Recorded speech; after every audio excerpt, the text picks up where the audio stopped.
જય સ્વામિનારાયણ વિદ્યાર્થી મિત્રો, શ્રી સ્વામિનારાયણ વિદ્યાસાગરમાં ઓનલાઈન એજ્યુકેશનમાં આપનું સ્વાગત છે।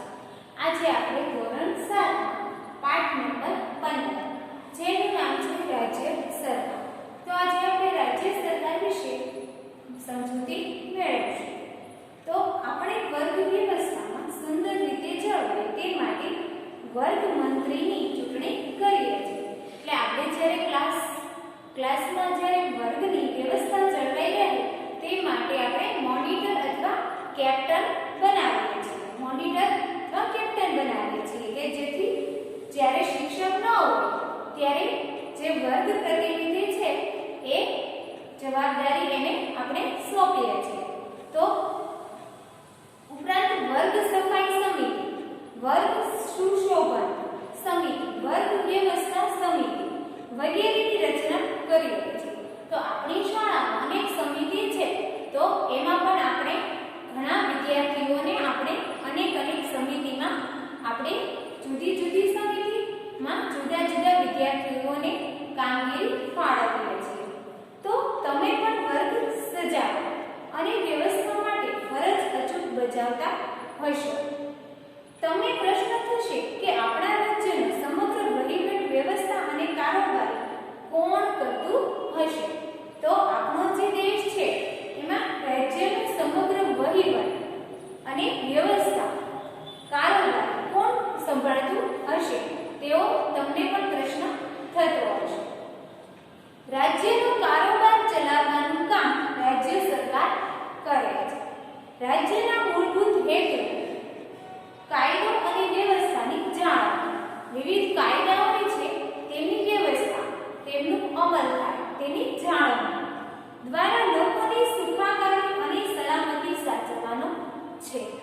રાજ્યના લોકોનું સર્વાંગમુખી કલ્યાણ સાધીને તેમના સ્વાતંત્ર્ય અને મૂળભૂત હકોનું જતન અને રક્ષણ કરવાનો હેતુ છે। એટલે મૂળભૂત હકો તેમને મળે અને તેમનું જતન અને રક્ષણ કરવાનો મુખ્ય હેતુ હોય છે। જે માટે સરકારના 3 અંગો છે। તમારે દરેકે યાદ રાખવાના છે 3 અંગોના નામ: ધારાસભા, કારોબાર અને ન્યાયતંત્ર। ધારાસભા છે, એમની નીચે કારોબાર અને છેલ્લું છે ન્યાયતંત્ર। તો આ મૂળભૂત સરકારના 3 અંગો છે। રાજ્યની ધારાસભા વિધાનસભાના નામથી ઓળખાય છે। તેનું કાર્ય રાજ્યના અસરકારક અને કાર્યક્ષમ શાસન માટે ધારા કાયદા ઘડવાનું છે।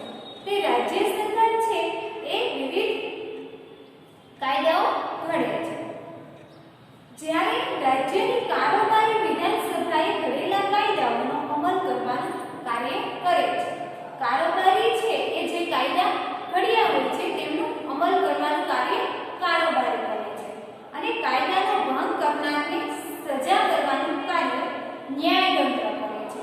જે કાયદાનો ભંગ કરે છે તેમને એ કાયદા અનુસાર સજા કરવાનું જે કાર્ય છે એ ન્યાયતંત્ર દ્વારા કરવામાં આવે છે। સ્થાનિક સરકાર, સરકાર એક સંચાલક મંડળ છે। તે સરકારી સંચાલન કરવાનું, વિવિધ કાર્ય કરવાનું એક મંડળ છે જે સામાન્ય રીતે લોકશાહીમાં લોકોની ઈચ્છા મુજબ વહીવટ ચલાવે છે। લોકોના ઈચ્છા પ્રમાણે તે વહીવટ કરે છે। ભારત ખૂબ મોટો દેશ છે। તો આપણો ભારત મોટો દેશ છે। એક જ સ્તરે અથવા સ્થળેથી વહીવટ કરવામાં આવે તો ઘણી મુશ્કેલી સર્જાય છે।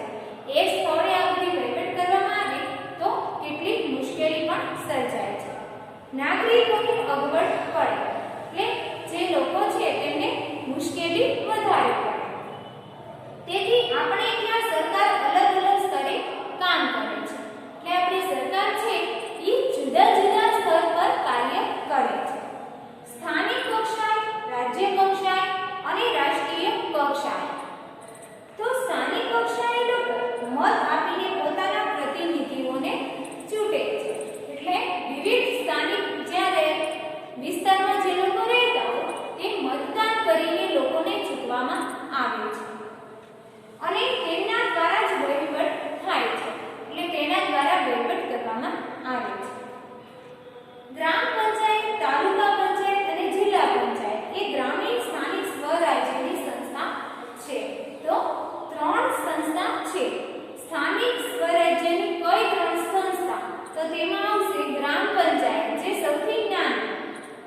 રાજ્ય સરકારના કાર્યો, તેમની રચના અને કઈ કઈ ભૂમિકા ભજવે છે તેમના વિશે અહીં તમને આપેલી છે. ભારત વિશાળ જનસંખ્યા ધરાવતો દેશ છે. ભારત એક મોટો દેશ છે જેમાં અનેક જનસંખ્યા એટલે લોકોની સંખ્યા વધારે છે. બહોળા પ્રમાણમાં ધરાવતો દેશ છે. ભારતમાં 28 રાજ્યો અને 9 કેન્દ્ર શાસિત પ્રદેશ એટલે 28 રાજ્ય છે અને 9 કેન્દ્ર શાસિત પ્રદેશો છે. એ તમારે નીચે લીટી કરવાનું છે. દિલ્હી અને જમ્મુ કાશ્મીર વિશેષ રાજ્ય છે. દેશમાં સમકાલીન એટલે રાષ્ટ્ર અને રાજ્ય એમ બે કક્ષાની સરકાર બે કક્ષાની હોય છે, રાષ્ટ્ર અને રાજ્ય. રાષ્ટ્ર કક્ષાએ સરકારને કેન્દ્ર સરકાર કે સંઘ સરકાર પણ કહેવાય છે. તે સમગ્ર ભારતનો વહીવટ કરે છે. રાજ્ય કક્ષાએ રાજ્યનો વહીવટ કરતી સરકારને રાજ્ય સરકાર પણ કહેવાય છે. એટલે રાજ્ય કક્ષાએ જો રાજ્યનો વહીવટ કરે તો તેમને રાજ્ય સરકાર પણ કહેવામાં આવે છે. વિધાન પરિષદ. રાજ્ય સરકારના મુખ્ય અંગો. તો રાજ્ય સરકારના મેં તમને પહેલા પણ કીધા, રાજ્ય સરકારના મુખ્ય 3 અંગો છે: ધારાસભા, કારોબારી અને ન્યાયપાલિકા. રાજ્યની ધારાસભાના ઉપલા ગૃહને વિધાન પરિષદ કહેવામાં આવે છે. એટલે ઉપલું ગૃહ છે તેમને આગળનું જેમને વિધાન પરિષદ કહેવામાં આવે છે. ભારતમાં દરેક રાજ્યને ધારાસભા છે. બિહાર, મહારાષ્ટ્ર, ઉત્તર પ્રદેશ, કર્ણાટક, તેલંગાણા, આંધ્ર પ્રદેશ રાજ્યમાં વિધાન પરિષદ છે. ગુજરાતની ધારાસભામાં વિધાન પરિષદ નથી. જ્યારે ગુજરાતની ધારાસભા છે તેમાં વિધાન પરિષદનો સમાવેશ થતો નથી. વિધાન પરિષદના સભ્યોને સ્થાનિક સ્વરાજ્યની સંસ્થાઓમાં નોંધાયેલ સ્થાનકો માધ્યમિક, ઉચ્ચ માધ્યમિક શિક્ષકોના મતદાર મંડળો ચૂંટે છે. વિધાન પરિષદના સભ્ય બનવા ઉમેદવારને 30 વર્ષ કે તેથી વધુ વયનો એટલે 30 વર્ષ કે તેથી તેની વધારે ઉંમરની ભારતીય નાગરિક હોવો જોઈએ. એટલે તે બનવા માટે 30 વર્ષ ઉપરની ઉંમર હોવી જોઈએ. વિધાન પરિષદ એ કાયમી ગૃહ છે. વિધાન પરિષદનો દરેક સભ્ય 6 વર્ષની મુદત માટે ચૂંટાય છે. વિધાન પરિષદના 1/3 સભ્યો દર બીજા વર્ષે નિવૃત્ત થાય છે. એટલે દર બીજા વર્ષે તેને રજા આપવામાં આવે છે અને તે નિવૃત્ત થઈ જાય છે. વિધાન પરિષદ રાખવી તે નહીં કે રાજ્ય સરકાર નક્કી કરે છે. તે વિધાન પરિષદને રાખવી કે ન રાખવી તે કોણ નક્કી કરે તો કે રાજ્ય સરકાર. ગુજરાતના વિધાન પરિષદ નથી. વિધાન સભા. તો ધારાસભાના નીચલા ગૃહને વિધાનસભા કહેવામાં આવે છે. ધારાસભા છે તેના નીચલા ગૃહને વિધાનસભા કહેવામાં આવે છે. બંધારણની જોગવાઈ મુજબ વિધાનસભામાં સભ્યોની સંખ્યા 60 થી ઓછી અને 500 થી વધારે હોઈ શકે નહીં. એટલે 60 થી ઓછી અને 500 થી પણ વધારે હોઈ શકે નહીં. વિધાનસભાના સભ્ય બનવાની લાયકાત એટલે વિધાનસભા છે તેના સભ્ય બનવા માટે એમને કેટલી લાયકાત જોઈએ તો તે ભારતનો નાગરિક હોવો જોઈએ. પહેલા તો તે ભારતનો નાગરિક એ સભ્ય હોવો જોઈએ. તેની ઉંમર 25 વર્ષ કે તેથી વધુ હોવી જોઈએ. એટલે મિનિમમ 25 વર્ષ કે તેથી વધારે તેમની ઉંમર હોવી જોઈએ. તે સરકારની સંસ્થામાં સંવેદન હોદ્દો ધરાવતો હોવો જોઈએ નહીં. તે વ્યક્તિ નાદાન, અસ્થિર મગજ કે સજા પામેલ ગુનેગાર હોવી જોઈએ નહીં. એટલે તે ક્યારે સજા એને અગાઉ થયેલી હોય એવી વ્યક્તિ હોય તો તે આમાં જોડાઈ ન શકે અથવા તે એમાં હિસ્સો ન લઈ શકે. ભારતના દરેક રાજ્યમાં વિધાનસભા છે. એટલે ભારતના બધા રાજ્યો છે એમાં વિધાનસભા છે. રાજ્યના વિસ્તારોને જુદા જુદા મત વિભાગ વહેંચવામાં આવે છે. રાજ્યના જે વિસ્તારો છે એમાં જુદા જુદા મત વિભાગ વહેંચવામાં આવે છે. દરેક મત વિસ્તારમાંથી એક સભ્ય ચૂંટાય છે. એટલે દરેક વિસ્તારમાંથી એક સભ્યને ચૂંટવામાં આવે છે.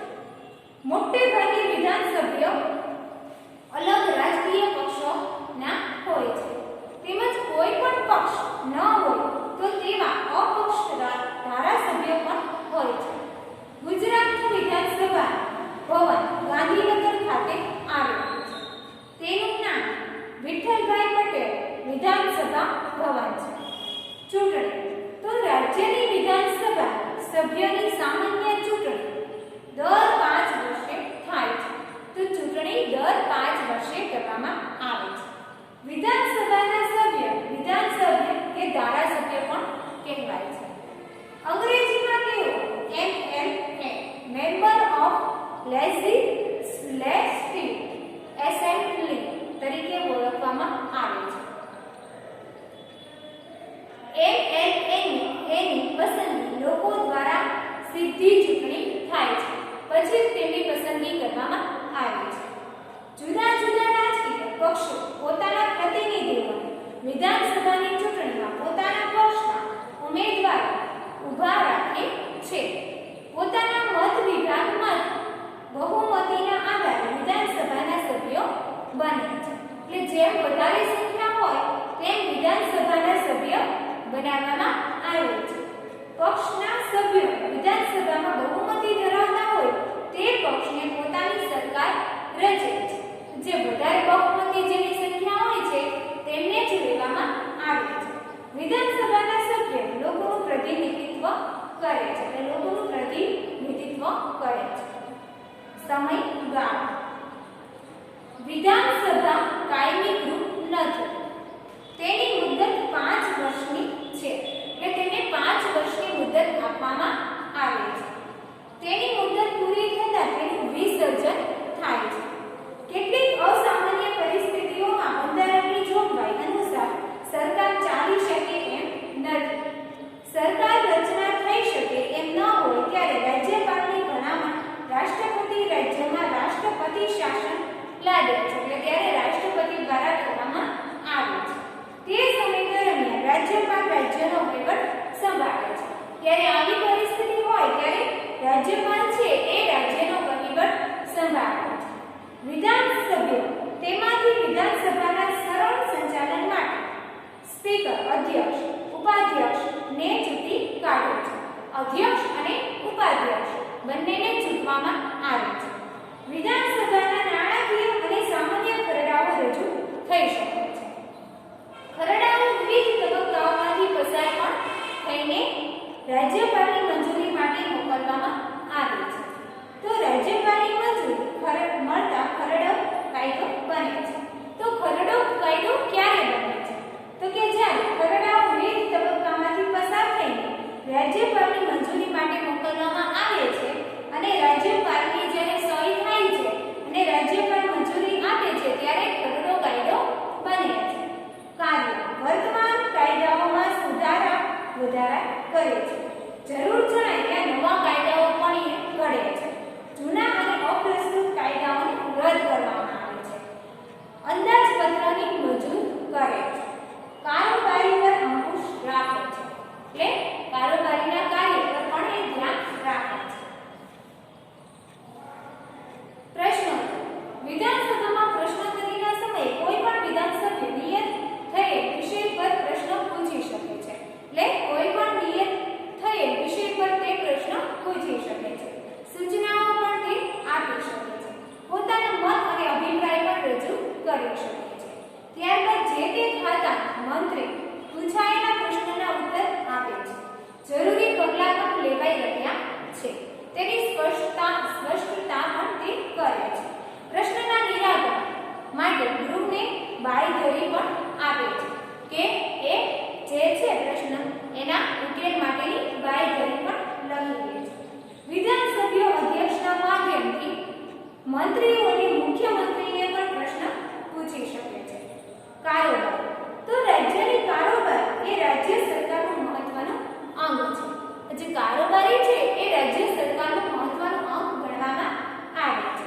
રાજ્યની કારોબાર રાજ્યપાલ, મુખ્યમંત્રી પછી મંત્રીમંડળનો સમાવેશ થાય છે.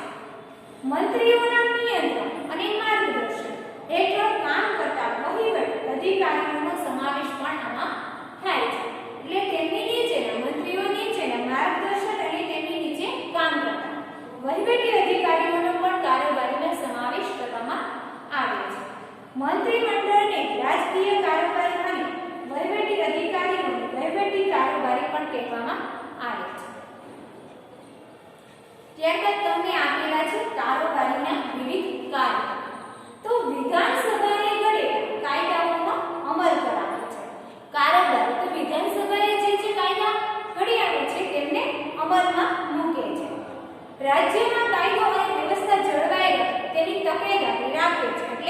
કાયદો ઘડાય છે એની તકેદારી અને સાવચેતી રાખે છે. રાજ્યની આર્થિક અને સામાજિક સમસ્યાઓ દૂર કરવાના પ્રયત્નો કરે છે. આર્થિક અને સામાજિક સમસ્યા છે એને દૂર કરવાના પ્રયાસ કરે છે. રાજ્યના નાગરિકોને ગરીબી અને બેકારી દૂર કરવાનું પણ આયોજન કરે છે.